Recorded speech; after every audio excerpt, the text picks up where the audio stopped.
with the third umpire. मैं आपको इस चीज़ की गारंटी दे सकता हूँ कि मुझे इंक्वायरी के लिए नहीं बुलाया गया sir. So I think that means I'm safe. It was never an attempt from my side to change the condition of the ball or even to even try. Sikandar भाई आखिरी ओवर काफ़ी ड्रामेटिक रहा है. एग्जैक्ट इंसिडेंट के बारे में अगर आप थोड़ा सा बताएंगे. 5 रन की पेनल्टी बॉल की हालत चेंज करने के ऊपर हुआ क्या था और आप लोगों ने उसके वजह से शाइन भी काफ़ी नाराज़ दिखाई दे रहे थे उस बात पे. I think अभी इसकी एग्जैक्ट कम्युनिकेशन तो हमें पता चलेगी बिकॉज अंपायर्स ने हमें कहा था कि आप लोग साइड पे हो जाए. They are talking with the third umpire. तो अब वो अंपायर्स को आपको मेरा ख्याल है पूछना पड़ेगा क्योंकि जब हम लोगों ने उनसे रीजंस मांगे तो उन्होंने हमें अभी यही कहा कि अभी आप साइड पे चले जाए. सो मेरा ख्याल है इसका एग्जैक्ट आंसर आपको अंपायर्स ज़्यादा बेहतर बता सकते हैं या थर्ड अंपायर बता सकते हैं जिनके पास वॉकी टॉकी थी. क्योंकि जब ये फैसला हो रहा था तो हमसे ये रिक्वेस्ट की गई थी कि आप लोग इवन के कैप्टन को भी यही किया गया था कि आप लोग अपनी फील्ड पोजीशंस पे खड़े रहें. So I think will get more clarity with time. I think I can only speak for myself. I mean there was never an attempt from my side to change the condition of the ball or even to even try. All I remember when I was trying to shine the ball or try and make it dry क्योंकि जो boundary के ropes थे ना वहाँ पे there was a bit of dew, maybe not in the middle, लेकिन जहाँ पे I remember I was at long on, so long on पे थोड़ा सा dew था. तो उन्होंने बस ये request की थी कि please do not try and dry the ball under the shirt. So I started doing it with the sleeves. अब which player they are asking or accusing, unless we see the proof, then I think it's a big decision. वही क्योंकि match umpire ने बाकायदा तौर पे report भी करना है और वो मैच रेफरी को उसके बाद प्लेयर्स को भी बुलाया जाएगा. तो जो कम्युनिकेशन भी हुई थी उसमें भी बाकायदा तौर पे वो बॉल टेम्परिंग का ही पेनल्टी 5 रन की हुई थी. तो वो आपको इंक्वायरी के लिए बुलाया लोगों को. दोस्तों मेरा नाम मोहम्मद शुएब है और आप देख रहे हैं क्रिकेट एक्स. पीएसएल और आईपीएल शुरू हुए तो 2 दिन हो गए, आज तीसरा दिन है, मगर 2 कंट्रोवर्सीज लास्ट नाइट जो है वो सामने आई हैं.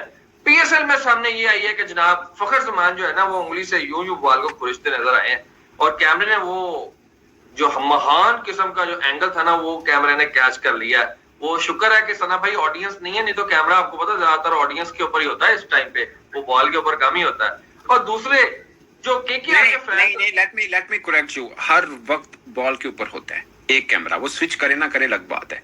हाँ, वो ग्लैमर दिखाना होता है ना यार. पीएसएल आपको पता है ग्लैमर स्विच का कहीं कैमरा होता है बहरहाल. हाँ कैमरा होगा माय बैड कैमरा होगा. बट वो कहना चाहूंगा ये जब बॉल वो जो ऑकवर्ड तरीका आप बता रहे हैं कि वो पकड़ा गया और वो फिंगर भी हिलती हुई उस पे नजर आई है, ठीक है.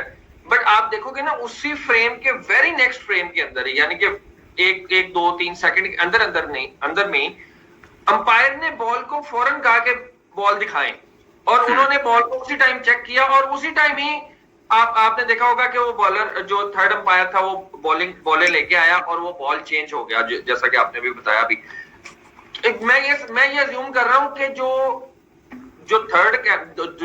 जो थर्ड अंपायर था उसने आईएफबी के अंदर फौरन बता दिया था अंपायर को कि मैंने ये होता हुआ देखा, आप फौरन से चेक करो बॉल को. और वरना तो वो अफरीदी साहब अंपायर जो है वो अफरीदी उनका तो चेहरा ही नहीं था. अब वो अपने टाइम पे फास्ट बॉल ठीक है, वो उसी टाइम चेहरा नहीं था, वो देख ही नहीं रहे थे. उनको हुआ ना फौरन बोला भी बॉल फेंको, तो वो खिलाड़ी को समझ आ गई कि साड़ा हो गया.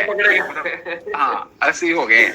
बट सना भाई इसके ऊपर जो हैदराबाद किंग्समैन है उन्होंने ट्विटर के ऊपर ट्वीट कर दी फौरन. अच्छा अभी जितना हम थोड़ा सा हम देखें ये क्योंकि टेक्निकल मामला है, अभी जब तक कि इसके ऊपर फुली रिपोर्ट नहीं हो जाता तो इसको हम बाद में रिपोर्ट करेंगे अगर ये ऐसी चीज को ऐसी रिपोर्ट हो जाती है. तो हैदराबाद किंग्समैन ने तो यार फौरन ही कर दिया कि पिंक बॉल करेक्ट कर दिया और बॉल टेम्परिंग जो है उसको क्रॉस कर दिया. मतलब इतनी जल्दी किसी फ्रेंचाइजी के ऊपर इतनी जल्दी इल्जाम लगा देना और ट्वीट कर देना मेरा नहीं भाई. इल्जाम कह सकते हैं, इल्जाम तो वो ना जिस खिलाड़ी पे हम अगर लगाते हैं, लेकिन टीम पे तो एक तरह से आ गया ना. 5 पेनल्टी रन किस बात के दिए बॉल खराब करने के, तो बॉल खराब को टेम्परिंग ही बोलते हैं. उन्होंने कहा पाया ने pink ball is better than tampering ball होना, मतलब ए वे. जी मतलब ये देखे ना हर माशाल्लाह से पीएसएल के अंदर तो हर रोज के अंदर एक नई खबर बन रही है. आप ये भी देखें इस चीज को. देखिए दोस्तों पीएसएल का एक और मजाक. इस बार फंसे हैं फकर जमान, हैरिस रॉफ और सबसे बड़े तेज bowler Shaheen Afridi ball tampering case में. और अभी पूरी तरह उन पर आरोप लग ही चुका है. ऑलमोस्ट कैमरे में सारी उनकी करतूत कैद हो गई है और बहुत ही जल्दी उन पर एक्शन होने वाला है. और अगर उन पर एक्शन होता है तो उन्हें हो सकता है बैन कर दिया जाए इस पीएसएल से. तो देखिए पीएसएल में एक मजाक का खेल है, आप उसमें देखते रहिए. हर रोज़ आपको एक नया रोमांच उसमें मिलने वाला है दोस्तों.